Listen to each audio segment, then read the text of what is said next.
I knew I was not going to have a conventional life because I'm traveling around the world. I'm based in the UK, but I'm going a bit of everywhere.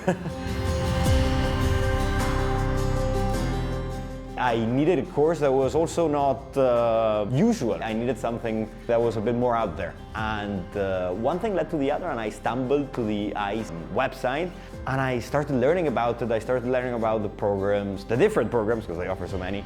And I stumbled into the Agrifood management program, and I thought it was the perfect fit. It's an online course, but with on-site experiences, as the one we've had the pleasure to be in Rome here for the last 2 days in the summit.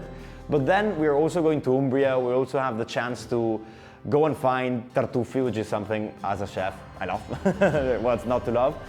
And that's what I mean, there's enough balance within the presential part of things. And at the same time, as it's an online course, I think the benefit you gain from that is the fact that there's so much less barrier to entries for people from all around the world.